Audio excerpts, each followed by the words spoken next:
الحمد لله وكفى وسلام على عباده الذين اصطفى أما بعد فأعوذ بالله من الشيطان الرجيم بسم الله الرحمن الرحيم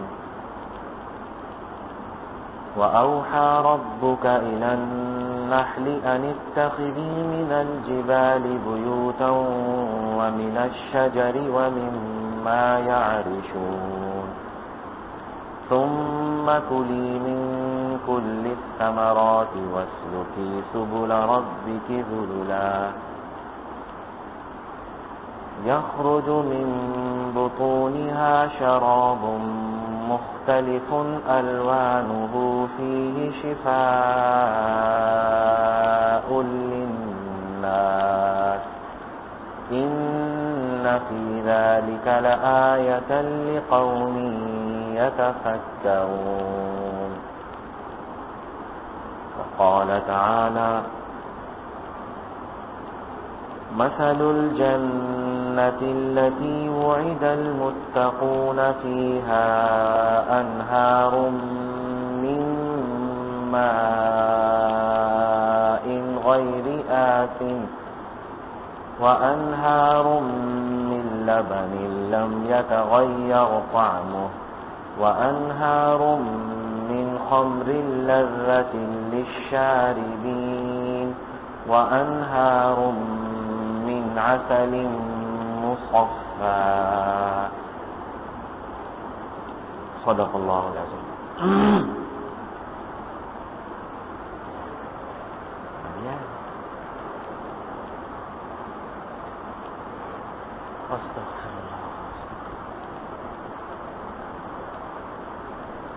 اللہ سبحانہ و تعالی قرآن کریم میں ارشاد فرماتے ہیں، حضور صلی اللہ تعالی علیہ وسلم سے خطاب فرما کر کہ آپ کے رب نے شہد کی مکھی کو یہ حکم فرمایا وَأَوْحَى رَبُّكَ إِلَى النَّحْلِ أَنِ اتَّخِذِي مِنَ الْجِبَالِ بُيُوتًا وَمِنَ الشَّجَرِ وَمِمَّا يَعْرِشُونَ کہ وہ درختوں اور پہاڑوں پر اپنے گھر بنائے، اونچی جگہوں پر اپنے گھر بنائے، اور اس کا گھر بھی عجیب ہوتا ہے، 8 کونوں کا گھر ہوتا ہے، اور 8 کے 8 کونے ان کا سائز بالکل، ہر کونے کا سائز بالکل آپ گویا کسی اسکیل سے ناپ لیجئے وہ بالکل ایک ہی سائز ہوگا۔ کس نے یہ اس کو یہ انجینئرنگ کس نے سکھائی؟ ایئر کنڈیشننگ کا نظام پورا موجود، وہ اپنے پروں سے اس کو ٹھنڈا کرتی ہیں، اس کے پانی کو اڑاتی ہیں، اور پھر پوری سلطنت موجود ہے۔ ایک ملکہ ہے جو تقریباً دن میں روزانہ 1000 انڈے دیتی ہے۔ پھر اگر کوئی اور سپاہی مکھیاں مقرر ہوتی ہیں، اگر کوئی مکھی غلط عرق وغیرہ رس چوس کر آ گئی تو سپاہی مکھیاں فوراً اس کو مار دیتی ہیں۔ لہذا شہد کے چھتے کے نیچے یا آس پاس مری ہوئی مکھیاں پڑی رہتی ہیں، یہ وہی ہوتی ہیں جو غلط جگہ سے رس چوس کر آئی ہیں۔ یہ پورا نظام ہے، اللہ تعالیٰ اس کی طرف اشارہ فرما رہے ہیں کہ یہ ہم نے سکھایا ہے۔ وَأَوْحَى رَبُّكَ إِلَى النَّحْلِ أَنِ اتَّخِذِي مِنَ الْجِبَالِ بُيُوتًا وَمِنَ الشَّجَرِ وَمِمَّا يَعْرِشُونَ ثُمَّ كُلِي مِن كُلِّ الثَّمَرَاتِ۔ پھر اچھا ایک اشارہ اور ہے اس میں، اہل علم یہاں موجود ہیں، شہد کی مکھی کے سے خطاب کے جو صیغے ہیں وہ مؤنث کے صیغے استعمال ہوئے۔ ثم کلی من کل ثمرات فاسلکی سبل ربک ذللا واوحى ربک الى النحل ان اتخذی، مؤنث کا صیغہ ہے۔ آج کی جدید تحقیق سے یہ ثابت ہو چکا کہ رس چوسنے کا کام مؤنث مکھیاں کرتی ہیں، مادہ مکھیاں کرتی ہیں، اور وہ جو نر مکھیاں ہیں وہ کام نہیں کرتی ہیں۔ اور اس کی طرف اللہ تعالیٰ نے قرآن میں 1400 سال پہلے اشارہ فرما دیا۔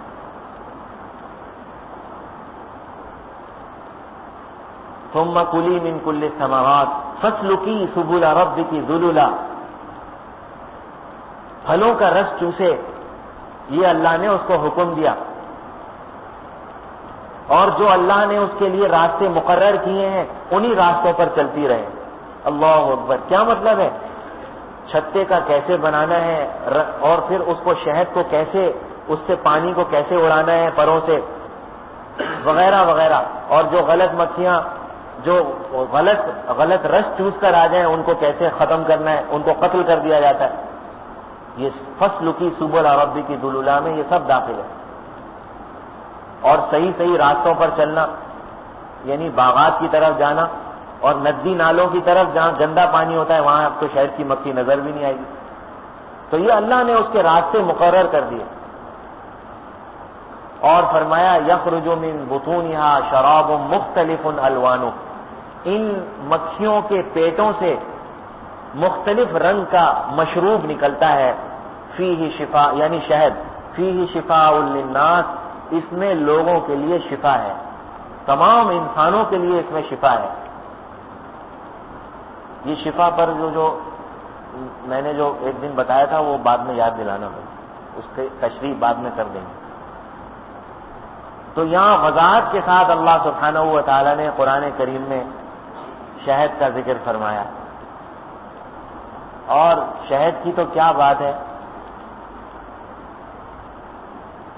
اللہ سبحانہ و تعالیٰ نے مکمل ایک سورت کا نام ہی شہد کی مکھی پر رکھا. 14ویں پارے میں سورہ نحل کہتے ہیں شہد کی مکھی کو. دونوں لفظ آتے ہیں، مذکر بھی مؤنث بھی، نحل بھی آتا ہے نحلہ بھی آتا ہے. حدیث میں نحلہ کا لفظ بھی آیا ہے. نہا رسول اللہ صلی اللہ علیہ وسلم عن قتل 4 من الدواب، النملہ والنحلہ والہدہد والصور. یہاں پر نحلہ مؤنث استعمال ہوا ہے، مذکر بھی استعمال ہوتا ہے مؤنث بھی استعمال ہوتا ہے، دونوں صحیح ہیں. 4 جانوروں کے قتل کرنے سے حضور نے منع فرمایا صلی اللہ تعالی علیہ وسلم. نمبر 1 چیونٹی، نمبر 2 نحلہ یعنی شہد کی مکھی، نمبر 3 ہدہد، اور نمبر 4 صور یعنی تلیر. ان 4 جانوروں کو قتل کرنے سے منع فرمایا.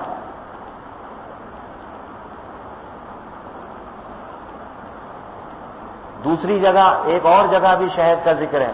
فرمایا کہ مثل الجنۃ التي وعد المتقون فيها انہار من ماء غیر آسن. جنت کے اندر جو نہریں ہیں، نہریں پانی کی، جو خراب ہونے والا پانی نہیں ہے.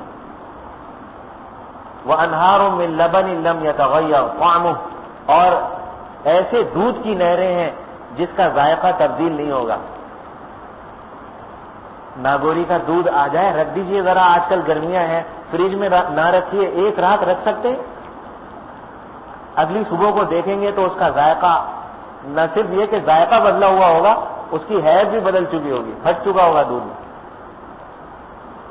اب آپ اس سے کچھ اور بنائیے، چائے بنانے کے کام میں تو آئے گا بھی نہیں وہ.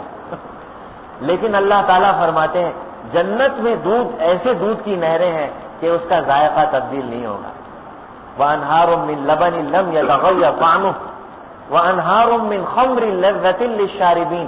شراب کی نہریں، مگر وہ شراب شراب طہور ہوگی. وسقاہم ربہم شرابا طہورا، اس کے پینے سے عقل میں اضافہ ہوگا، اللہ کی ہوش مندی میں اضافہ ہوگا.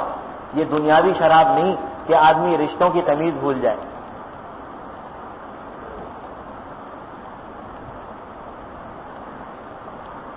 وانہار من عسل مصفی، 4 قسم کی نہریں.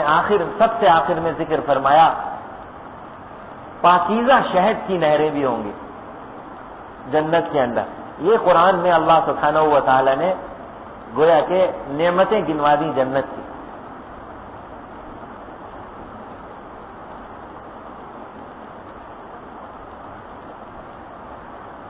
اور فرمایا دیکھیے اس کی مکھی کے نام پر، شہد کی مکھی کے نام پر سورت کا نام رکھ دیا گیا، اور شہد کا ذکر کیا جا رہا ہے کہ اس کے اندر شفا ہے. اور فرمایا کہ من لعق عسلا 3 غدوات فی کل شہر، جس نے ہر مہینے میں 3 مرتبہ شہد چاٹ لیا. لعق یلعق چاٹنا، مہینے میں 3 مرتبہ شہد چاٹ لیا، لم یصبہ عظیم من البلاء، اس کو پھر پورے مہینے میں کوئی بڑی بیماری نہیں ہوگی۔ حضور صلی اللہ تعالی علیہ وسلم فرماتے ہیں آپ بتائیے کتنی بڑی نعمت ہے۔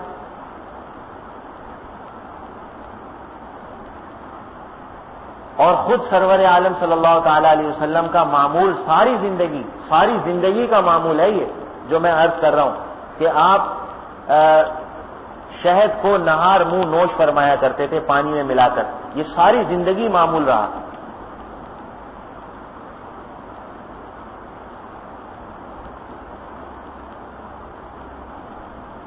کان احب الشراب الى رسول اللہ صلی اللہ علیہ وسلم العسل، حضور کے نزدیک پینے والی چیزوں میں سب سے زیادہ محبوب جو چیز تھی وہ شہد تھا۔ حضرت عائشہ فرماتی ہیں رضی اللہ تعالیٰ عنہ، حضرت عائشہ مزاج شناس ہیں، پینے کی چیزوں میں سب سے زیادہ پسند شہد تھا۔ کان رسول اللہ صلی اللہ علیہ وسلم یحب الحلو والعسل، حضور صلی اللہ تعالی علیہ وسلم کو میٹھا اور شہد بہت پسند تھا۔ اور ایک روایت میں حضرت عبداللہ ابن مسعود رضی اللہ تعالیٰ عنہ سے روایت ہے، فرماتے ہیں سرور عالم صلی اللہ تعالی علیہ وسلم نے فرمایا علیکم بالشفاءین، تم پر لازم ہے کہ 2 شفاؤں کو لازم پکڑ لو۔ اعلیٰ لزوم کے لیے آتا ہے، اعلیٰ لزوم کے لیے آتا ہے نا، یعنی تم پر لازم، اپنے اوپر لازم کر لو 2 شفاؤں کو، العسل والقرآن۔ نمبر 1 شفا کون سی؟ شہد، اور نمبر 2 قرآن، دونوں شفا ہیں ہمارے لیے۔ فیہ شفاء للناس یخرج من بطونها شراب مختلف الوانہ فیہ شفاء للناس، یہ تو شہد کے بارے میں فرمایا، اور قرآن کے بارے میں دوسری جگہ فرمایا وَنُنَزِّلُ مِنَ الْقُرْآنِ مَا هُوَ شِفَاءٌ وَرَحْمَةٌ لِّلْمُؤْمِنِينَ، یہاں قرآن کے بارے میں فرمایا کہ یہ شفا ہے ایمان والوں کے لیے۔ اور ایک حدیث میں فرمایا کہ درہم حلال، حلال کا درہم ہو، یشتری بہ العسل، اس سے شہد خریدا گیا ہو، وَيُشْرَبُ بِمَاءِ الْمَطَرِ، اور بارش کے پانی میں اس کو ملا کر پیا گیا ہو۔ یہ حضور فرما رہے ہیں حلال کا درہم ہو اور اس سے شہد خریدا، یشتری بہ العسل، اس سے شہد خریدا گیا ہو، یشرب بماء المطر، بارش کے پانی میں اس کو ملا کر پیا گیا ہو، شفاء من کل داء، ہر بیماری سے شفا ہے۔ یہ ایسا نسخہ ہے، حضور فرما رہے ہیں ہر بیماری سے شفا ہے۔ اللہ اکبر، اللہ اکبر، یہ بہت بڑی نعمت ہے، بہت بڑی نعمت ہے، ایسی بڑی نعمت ہے کہ شاید ہم ناواقف ہیں، اکثر لوگ ناواقف ہیں کہ اللہ نے کیسی بڑی نعمت اللہ تعالیٰ نے عطا فرمائی ہے۔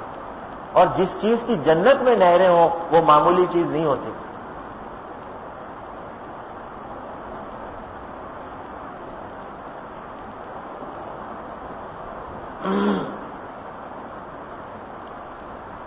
حضرت خشرم ابن حسان رضی اللہ تعالیٰ عنہ فرماتے ہیں کہ ایک مرتبہ میں بیمار ہو گیا۔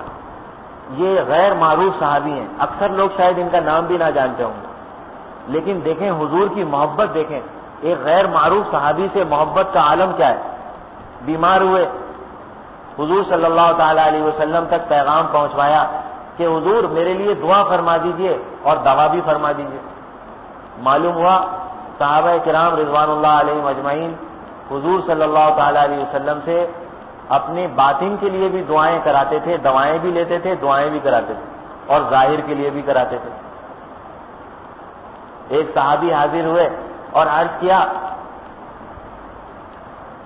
کہ میرا دل سخت ہے، شکا قسوۃ قلبی، میرا دل سخت ہے۔ فرمایا امسح رأس الیتیم واطعم المسکین، تم اپنا دل اگر نرم کرنا چاہتے ہو تو 2 کام کرو، جہاں کوئی یتیم مل جائے اس کے سر پہ ہاتھ پھیرا کرو شفقت سے۔ نمبر 2، مساکین کو کھانا کھلایا کرو، تمہارا دل ان دو چیزوں سے نرم ہو جائے گا۔ تو دل کی باتیں، جو دل کے امراض تھے صحابہ وہ بھی بتایا کرتے تھے۔ اسی لیے میرے دوستو، جب صحابہ کو، اس زمانے میں صحابہ کو ضرورت پڑ رہی ہے تو اس زمانے میں ہمیں بھی اللہ والوں کی ضرورت ہے۔ یہ حدیث جس میں انہوں نے اپنے دل کی سختی کی شکایت کی اور حضور سے علاج دریافت کیا، یہی تو تصوف ہے کہ آپ اپنے دل کی بیماریاں، کہ مجھے حسد ہے، کینہ ہے، بغض ہے، نگاہ میری غلط استعمال ہوتی ہے، زبان میں غلط استعمال کرتا ہوں، شرعی پردہ میں نہیں کرتا، آپ مجھے بیماری کا علاج بتا دیجئے۔ یہی تو شیخ سے پوچھا جاتا ہے، تبھی تو آدمی اللہ والا بنے گا، ورنہ شیطان اس کا راستہ روکے ہی رکھے گا، اللہ تک نہیں پہنچنے دے گا۔ تو اس حدیث سے ہی پتہ، اور بہت ساری احادیث ہیں، یہ ایک نہیں ہے، جس سے معلوم ہوتا ہے کہ صحابہ اپنے دل کی بیماریوں کو ظاہر کر کے حضور کے سامنے اور ان سے علاج دریافت فرمایا کرتے تھے۔ یہی کام اہل اللہ کا ہے۔ آج وہ کہتے ہیں جی تعویذ دے دیجیے، تعویذ دینا تھوڑی ہے ان کا کام۔ ٹھیک ہے اگر وہ دے دیتے ہیں تو ٹھیک ہے، مگر اصل کام یہ نہیں ہے ان کا۔ تو جب صحابہ کو اس زمانے میں ضرورت پڑی تو ہمیں اس زمانے میں ضرورت نہیں ہے اپنی باطن کی بیماریوں کے علاج کے لیے؟ یا ہم بالکل ٹھیک ہیں، ہمیں کوئی بیماری نہیں ہے ایسی؟ یا تو ایسا ہو کہ ہمیں کوئی بیماری نہیں، ہمارے دل بالکل صحیح ہے۔ صحابہ کو ضرورت پڑتی ہوگی اس زمانے میں، ہمیں کوئی ضرورت نہیں ہے۔ تو بہرحال حضرت خشرم ابن حسان رضی اللہ تعالیٰ عنہ جب بیمار ہوئے تو حضور صلی اللہ تعالیٰ علیہ وسلم کے پاس پیغام بھیجا کہ دعا بھی فرما دیجیے اور دوا بھی تجویز فرما دیں۔ حضور صلی اللہ تعالیٰ علیہ وسلم کائنات کے سب سے بڑے طبیب بھی ہیں، سب سے بڑے طبیب ہیں۔ حضرت سعد ابن ابی وقاص رضی اللہ تعالیٰ عنہ کو سینے میں تکلیف ہوئی، بیمار ہوئے، حضور صلی اللہ تعالیٰ علیہ وسلم عیادت کے لیے تشریف لے گئے، سینے پر ہاتھ رکھا اور فرمایا ان کو دل کا دورہ پڑا ہے۔ کوئی ٹیسٹ نہیں، کوئی ایکس رے نہیں، ہاتھ رکھا اور فرمایا، تشخیص فرما دی مرض کی، ان کو دل کا دورہ پڑا ہے، ان کو فلاں حکیم کے پاس لے جاؤ۔ اور حکیم کا علاج بھی خود تجویز فرمایا کہ حکیم کو چاہیے کہ 7 عجوہ کھجوریں ان کو پیس کر اور ان کے گٹھلیوں کو پیس کر ان کو کھلائے۔ یہ علاج ہوتا رہا یہاں تک کہ جنگ قادسیہ اس کے بعد لڑی ہے حضرت سعد بن ابی وقاص رضی اللہ تعالیٰ نے۔ ہمارا تو کوئی دل کا مریض ہو جائے اس کو کہتے ہیں بس اب آپ آرام کیجئے، آپ ریٹائرمنٹ لے لیجئے۔ حضور کے بتائے ہوئے علاج سے کیا فائدہ ہوا ہے، اور خود علاج تجویز فرمایا۔ میں عرض کر رہا ہوں حضور کائنات، ہم تو ایک چیز کو دیکھتے ہیں، حضور کا یہ پہلو جو زندگی کا ہے یہ بڑا عجیب و غریب پہلو ہے۔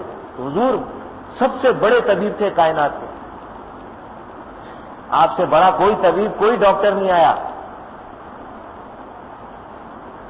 اللہ تعالیٰ نے ان علوم سے بھی حضور صلی اللہ تعالیٰ علیہ وسلم کو نوازا تھا کامل طریقے سے۔ تو جب انہوں نے پیغام بھیجا کہ میں بیمار ہو گیا ہوں تو حضور صلی اللہ تعالیٰ علیہ وسلم نے جواب میں شہد کی کپی روانہ فرما دی کہ لو پیو اس کو۔ یہ محبت بھی تھی، شہد موجود تھا حضور کے پاس، فوراً روانہ فرمایا۔ یہ محبت بھی ہے کہ اپنے صحابی سے کیسی محبت فرمائی کہ لو بھائی لو جلدی سے اس کو استعمال کر لو تاکہ ٹھیک ہو جاؤ۔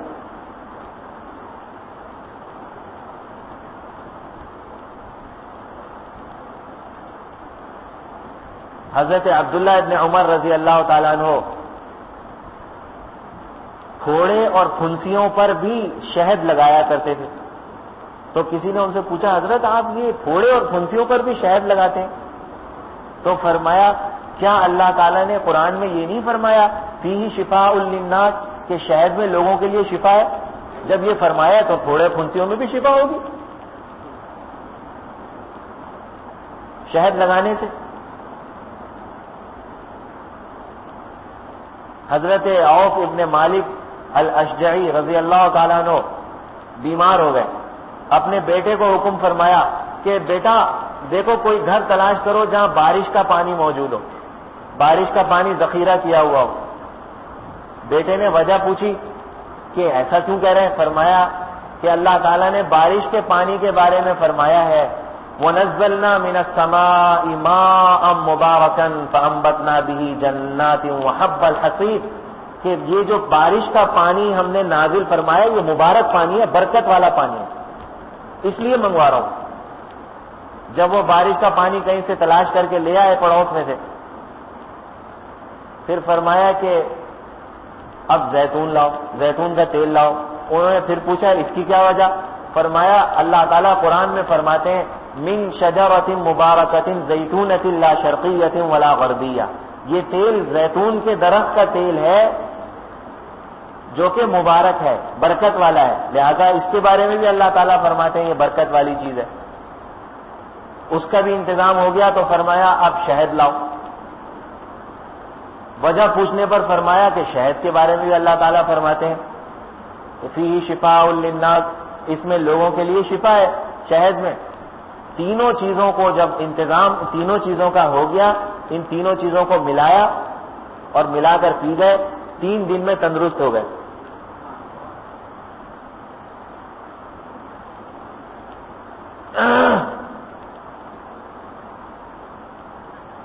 حضرت علی رضی اللہ تعالیٰ عنہ مریضوں کو عجیب علاج تجویز فرمایا کرتے تھے۔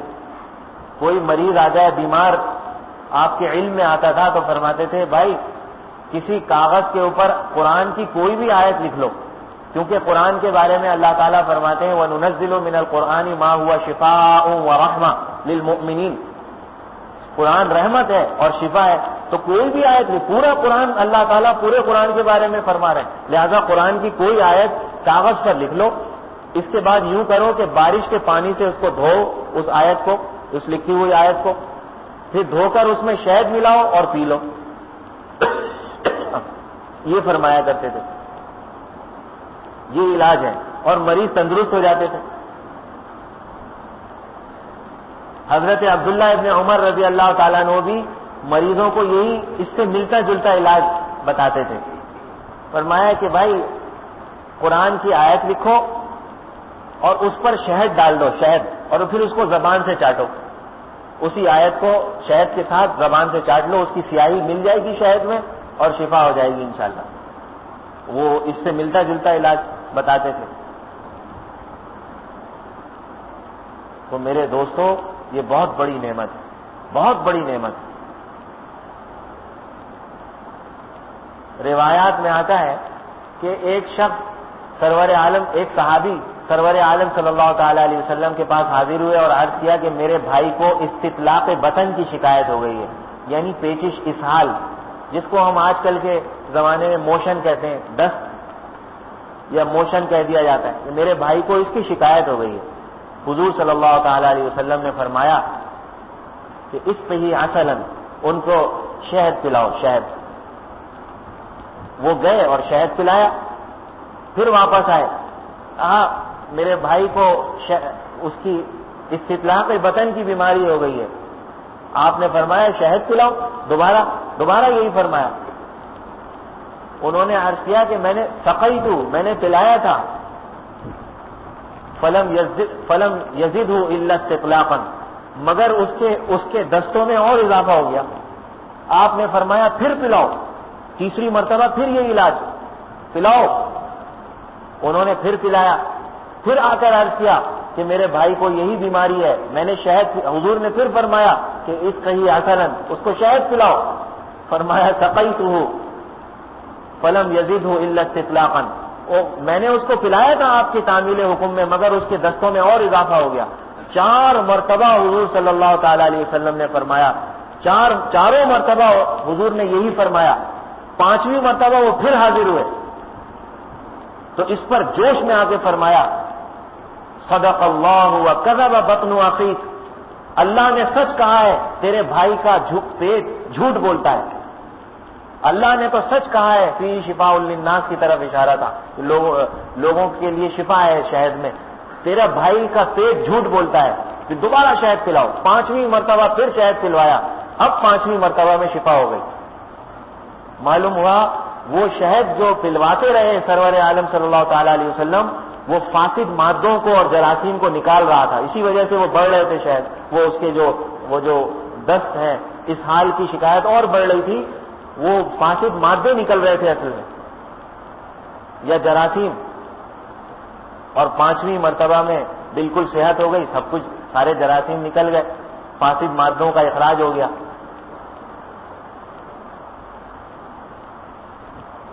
اللہ،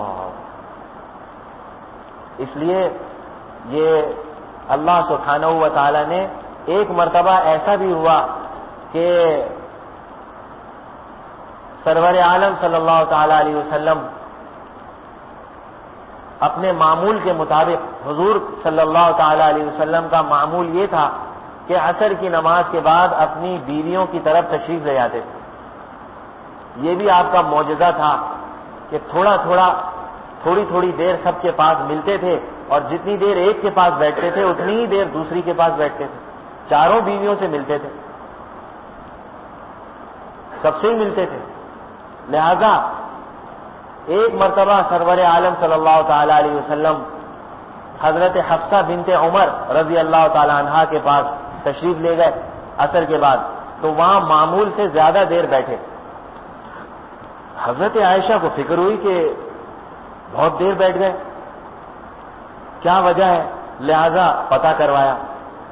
اچھا ایک بات میں پہلے عرض کر دوں، اس واقعے کو سن کر کوئی یہ نہ سمجھے کہ حضور کی بیویوں میں نعوذ باللہ آپس میں جلن تھی یا حسد تھا، یہ میں پہلے عرض کر دوں۔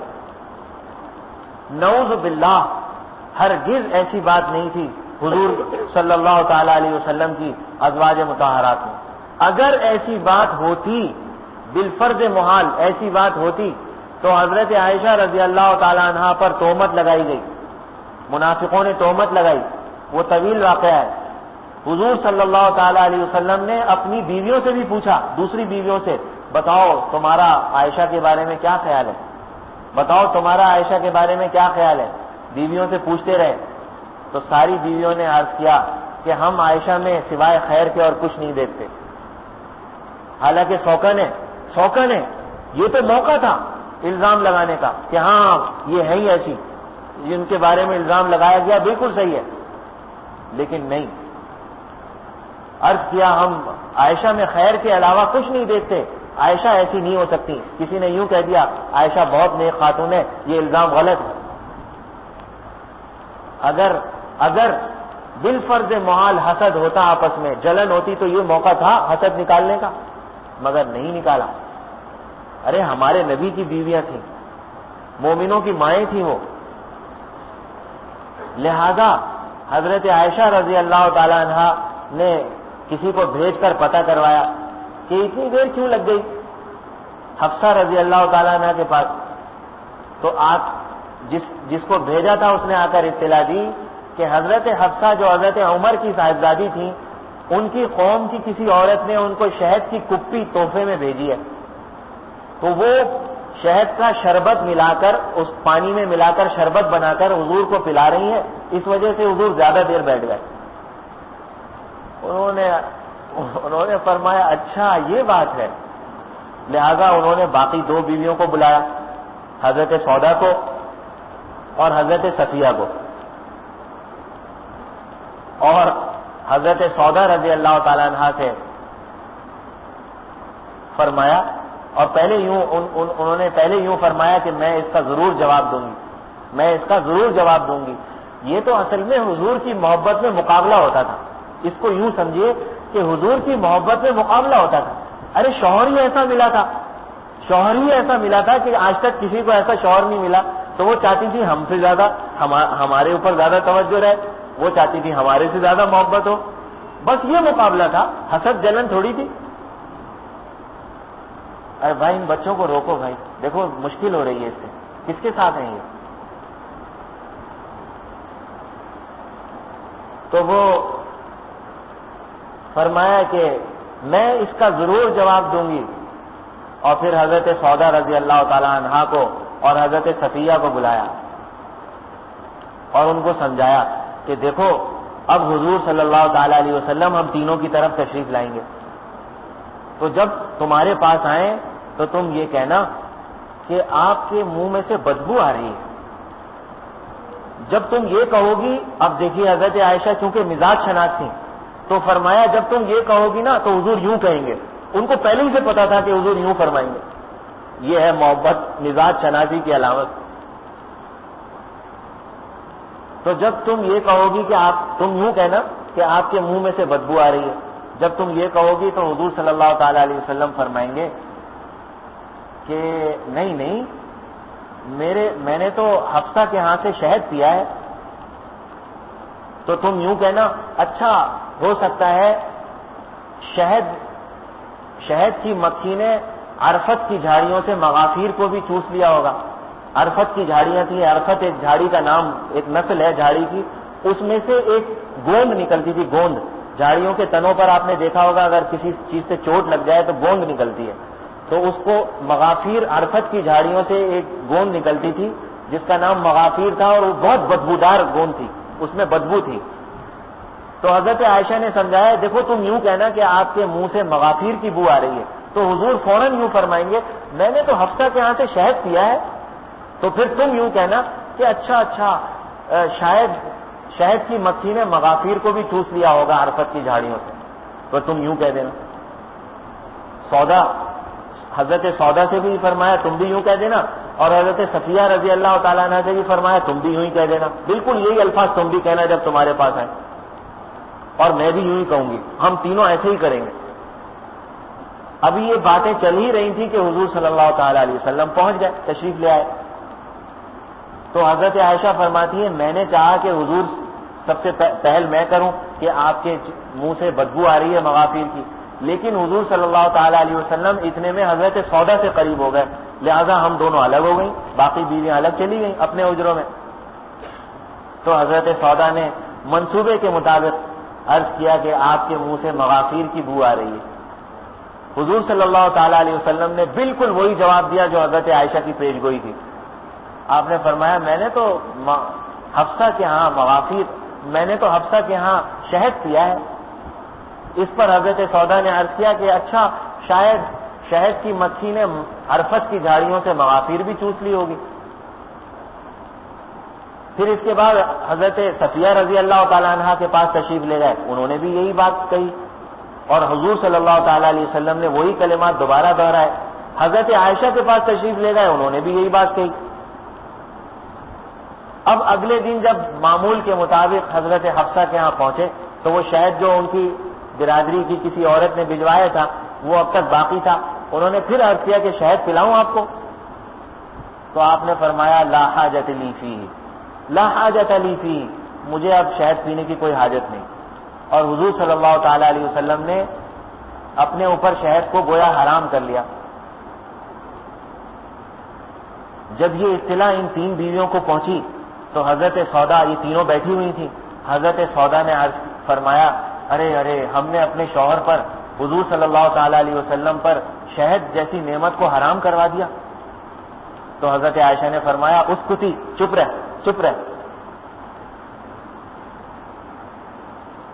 بس یہ واقعہ ہوا. سرور عالم صلی اللہ تعالی علیہ وسلم نے جب شہد کو پینا ہی چھوڑ دیا، آپ کو پیش بھی کیا گیا اور آپ نے نہیں پیا، اس پر اللہ تعالیٰ نے قرآن کی آیات نازل فرمائی. اس سے معلوم ہوتا ہے کہ شہد کتنی بڑی نعمت ہے، اس واقعے سے ہی پتہ چل جاتا ہے. لہذا آیات نازل ہو گئیں. اس سورت کا نام سورہ تحریم ہے، 28ویں پارے میں. یا ایھا النبی لما تحرم ما احل اللہ لک تبتغی مرضات ازواجک واللہ غفور رحیم. اے نبی آپ ایسی چیز کو حرام کر رہے ہیں جو اللہ نے آپ کے لیے حلال بنائی ہے. یا ایھا النبی لما تحرم ما احل اللہ لک تبتغی مرضات ازواجک، آپ اپنی بیویوں کو خوش کر رہے ہیں. واللہ غفور الرحیم، اللہ بہت زیادہ معاف فرمانے والے اور رحم فرمانے والے ہیں. تو حضور نے اپنی وہ جو قسم تھی اس کو توڑا اور پھر شہد کو دوبارہ پینا شروع کر دیا. اگر یہ آیات نازل نہ ہوتی اور حضور صلی اللہ تعالی علیہ وسلم شہد پینا چھوڑ دیتے تو امت میں کون پوچھتا کہ جب ہمارے نبی نے اس چیز کو نہیں پیا اور ناپسندیدگی کا اظہار فرمایا تو ہم کیوں پیئیں شہد کو. لہذا امت ایک بہت بڑی نعمت سے محروم ہو جاتی، بہت بڑی نعمت سے امت محروم رہ جاتی.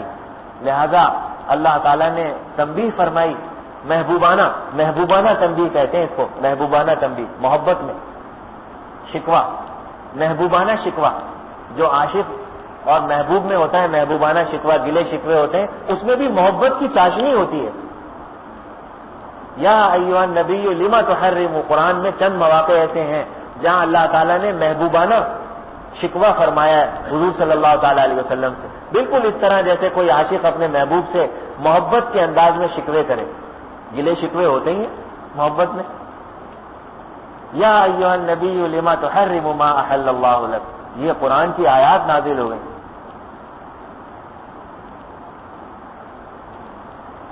اب میں آپ کو آپ کے سامنے ایک بات عرض کرتا ہوں جو اللہ تعالیٰ نے میرے شیخ اور مرشد کی برکت سے اور بزرگوں کی برکت سے مجھے عطا فرمائی، وہ بڑے کام کی بات ہے کہ اللہ تعالیٰ قرآن کریم میں فرماتے ہیں فیہ شفاء للناس یخرج من بطونها شراب مختلف الوانہ فیہ شفاء للناس، شہد کی مکھیوں کے پیٹوں سے ایسا مشروب نکلتا ہے جس کے رنگ مختلف ہوتے ہیں۔ آپ چلے جائیے مختلف علاقوں کے مختلف رنگ ہوتے ہیں شہد کے، کہیں براؤن ہوتا ہے، کہیں کالے سے رنگ کا ہوتا ہے، کہیں سفیدی مائل ہوتا ہے، کہیں کریم رنگ کا ہوتا ہے، آف وائٹ رنگ کا، تو مختلف رنگ ہوتے ہیں، اس کی طرف اشارہ فرمایا اللہ تعالیٰ نے، فی مختلف الوانہ فی شفاء للناس، اور اس میں لوگوں کے لیے شفا ہے۔ تو یہاں شفا کا جو لفظ ہے یہ مطلق ہے، شفا کا لفظ یہاں مطلق ہے، مقید نہیں ہے۔ جب مطلق ہے تو مطلق کے بارے میں اصول فقہاء نے لکھا ہے المطلق اذا اطلق یراد به الفرد الکامل، اگر مطلق کو مطلق انداز میں ذکر کیا جائے تو فرد کامل مراد ہوتا ہے، فرد کامل۔ تو یہاں پر چونکہ شفا کو مطلق انداز میں اللہ تعالیٰ نے ذکر کر دیا قرآن کریم میں، لہذا شفا کا فرد کامل مراد ہے یہاں۔ کیا مطلب ہوا کہ ہر بیماری سے شہد کے اندر شفا ہے، نمبر ایک تو یہ ثابت ہوا ہے المطلق یجری علی اطلاقہ، المطلق اذا اطلق یراد به الفرد الکامل، فرد کامل مراد ہوتا ہے۔ تو اس سے ایک بات تو یہ ثابت ہوئی کہ ہر بیماری کے اندر شہد میں شفا رکھی ہے، اور نمبر دو بات یہ ثابت ہوئی کہ چاہے روحانی بیماری ہو چاہے جسمانی بیماری ہو، دونوں قسم کی بیماریوں سے شہد کے اندر شفا ہے، دونوں، روحانی بیماری جیسے حسد ہے، کینہ ہے، بغض ہے، اس سے بھی شہد میں شفا ہے، یہ قرآن سے ثابت ہو رہا ہے کیونکہ مطلق ذکر فرمایا اللہ تعالیٰ نے، لہذا فرد کامل مراد ہوگا۔ تو روحانی بیماریوں سے بھی شہد میں شفا ہے اور جسمانی بیماریوں سے بھی شہد میں شفا ہے۔ اب آئیے اسی واقعے کی طرف کہ اگر حضور صلی اللہ تعالی علیہ وسلم شہد کو پینا چھوڑ دیتے تو امت بھی نہ پیتی، ظاہر ہے نبی نے نہیں پیا تو امت کیوں پیے؟ اور حضور صلی اللہ تعالی علیہ وسلم کو تو معصومیت حاصل تھی، تمام انبیاء معصوم عن الخطا ہوتے ہیں، ان کی تو حفاظت کی جاتی ہے، عصمت ان کو حاصل ہوتی ہے، تو انبیاء سے تو گناہ نہیں ہو سکتے، مگر امت گناہوں سے بچانے والی ایک چیز، کیونکہ شہد سے روحانی شفا بھی حاصل ہوتی ہے، تو حضور اگر چھوڑ دیتے تو گناہوں سے بچانے والی ایک چیز سے امت محروم ہو جاتی، اور جسمانی بیماریوں سے بچانے والی ایک چیز سے، بہت بڑی چیز نعمت سے امت محروم ہو جاتی، لہذا حضور کو دوبارہ شروع کروایا گیا شہد کہ آپ پیجئے، اس کو کیوں آپ نے حرام کیا جس کو اللہ نے آپ کے لیے حلال کر دیا؟ تو یہ وہ نقطہ ہے الحمدللہ جو اللہ تعالیٰ نے مجھے نصیب فرمایا، اس میں میرا کمال نہیں ہے، میرا کوئی کمال نہیں ہے، اکابر اور میرے شیخ کی برکت ہے الحمدللہ، بس اپنے کمال کو اپنے شیخ کی طرف منسوب کر دینا چاہیے۔ مولانا مسیح اللہ خان صاحب رحمۃ اللہ علیہ فرماتے تھے لائق مرید وہی ہے جو اپنے ہر کمال کو اپنے شیخ کی طرف منسوب کر دے۔ مولانا الیاس صاحب رحمۃ اللہ علیہ سے آپ لوگ جانتے ہیں کتنا بڑا کام لیا اللہ تعالیٰ نے تبلیغ اور دعوت کا، فرمایا کہ یہ جو اللہ نے مجھ سے کام لیا ہے تبلیغ اور دعوت کا، یہ دراصل میرے شیخ کی فکر تھی، میرے شیخ کی تمنا تھی، اور بسا اوقات ایسا ہوتا ہے کہ تمنا شیخ کی ہوتی ہے، مرید اس کے پورا ہونے کا ذریعہ ہوتا ہے۔ میرے ساتھ بھی ایسا ہی ہوا، مولانا الیاس صاحب فرماتے سارے کمال کو سب کچھ کہ میرے شیخ کی برکت ہے یہ تبلیغ کا کام، کہ ان کی جوتیوں سے یہ حاصل ہوا ہے۔ کیوں نہیں لیا اللہ نے کسی ایسے عالم سے یہ تبلیغ کا کام جو اہل اللہ کا صحبت یافتہ نہیں تھا؟ کسی ایسے عالم سے لے لیتے اللہ تعالیٰ جو اہل اللہ کا صحبت یافتہ نہیں تھا، کیوں نہیں لیا؟ یہ ذرا سوچئے، نقطہ ہے اس میں، بہت بڑا نقطہ ہے کہ جو اللہ کے پیاروں کے پاس جاتا ہے وہ اللہ کا پیارا بنتا ہے اور اس سے پیارے پیارے کام لیے جاتے ہیں۔ جب اللہ والوں کے پاس جا کر اپنے دل کی صفائی کرا لی تو دل اللہ کے قابل ہوا۔ بھائی حسد ہے، کینہ ہے، بغض ہے اور بہت ساری بیماریاں، یہاں تو کیا کس کا ہم ذکر کریں؟ تو وہ شیخ کو بتا کر اس کا علاج پوچھنا اور پھر جان لڑا کر اس تجویز پر شیخ کے علاج پر عمل کرنا، اسی سے تو آدمی کا دل صاف ہوتا ہے، دل بنتا ہے، اسی سے دل بنتا ہے، پھر اس سے اللہ کام لیتے، اس کو اللہ منتخب کرتے اپنے کام کے لیے۔ برائے سرانجام کار ثواب یکے از ہزارہ شود انتخاب مولانا روم فرماتے ہیں، دیوان شمس تبریز کا شعر ہے یہ، کہ نیکی کا کام کرنے کے لیے ہزاروں میں سے کوئی ایک پیدا ہوتا ہے، ہزاروں میں سے کوئی ایک کا انتخاب کیا جاتا ہے۔ تو بہرحال یہ شہد بہت بڑی نعمت ہے۔ یہ داعیہ اس لیے پیدا ہوا کہ ایک صاحب نے ہدیے میں شہد پیش کیا تھا، تو میں نے کہا اس پر بیان ہونا چاہیے، یہ بہت بڑی نعمت ہے اور اس پر کبھی بیان بھی کرنا چاہیے۔ تو آج آپ کو میٹھا میٹھا شہد ملا ہوا بیان میں نے آج آپ کو سنا دیا، ٹھیک ہے بھائی؟ اب آپ کی ذمہ داری ہے اس شہد کی نعمت کو اپنے گھر میں رکھیے، اس کو پلائیے، اور یہ جو حضور صلی اللہ تعالی علیہ وسلم نے علاج خود تجویز فرمایا، درہم حلال، حلال کا پیسہ ہو، یشتری بہ العسل، اس سے شہد خریدیے، ویشرب بماء المطر، اور بارش کا پانی جب بارش ہو جائے تو اس کو اس میں ملا کر پیجیے، اب کوئی بیمار ہو جائے اس کو پلا دیں، تو یہ شفاء من کل داء، حضور فرماتے ہیں ہر چیز سے، ہر بیماری سے شفا ہے۔ اب آپ کے ذمہ ہے، اور ورنہ سدا بہار تو معمول حضور صلی اللہ تعالی علیہ وسلم کا رہا ہی ہے کہ شہد میں پانی کو ملا کر علی الریق، یہ الفاظ آتے ہیں روایت میں، علی الریق پیا کرتے ہیں۔ علی الریق کا مطلب ہے نہار میں، سب سے پہلے وہی چیز پیتے تھے صبح کے وقت۔ اللہ اکبر، اللہ اکبر، یہ بہت، اور حضور کو کوئی بڑی بیماری نہیں ہوئی، یہ بھی سوچنے کی بات ہے صلی اللہ تعالی علیہ وسلم۔ آج کل نہ جانے کیا کیا اللہ معاف فرمائے، ایسی بیماریاں کہ آپ سوچ نہیں سکتے، کینسر ہے، ٹی بی ہو رہی ہے، اور پتہ نہیں کیسی کیسی بیماریاں وجود میں آ رہی ہیں۔ بیٹھے بیٹھے آدمی اچھا خاصا ہنسی مذاق کر رہا ہو اور بس اللہ کو پیارا ہو جاتا ہے۔ اللہ تعالی ہم سب کو عمل کی توفیق عطا فرمائے۔ وآخر دعوانا ان الحمد للہ رب العالمین۔ ایاز احمد خان کو بلڈ کینسر ہے، اللہ تعالیٰ ان کو شفا کامل عاجل نصیب فرمائے۔ وقت نہیں ہے۔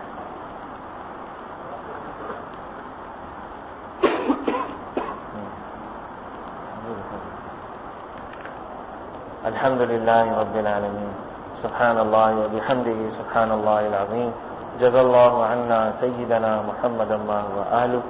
اے اللہ ہم سب کی اور پوری امت کی مغفرت فرما دیجیے۔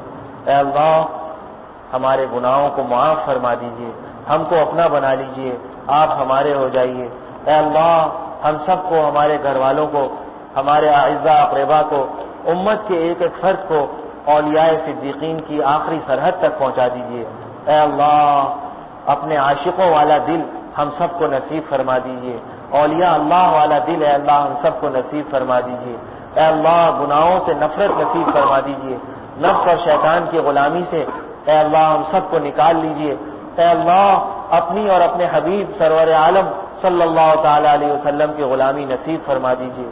صلی اللہ تعالی علی خیر خلقہ سیدنا محمد وعلی آلہ واصحابہ واہل بیتہ اجمعین، آمین آمین برحمتک یا ارحم الراحمین۔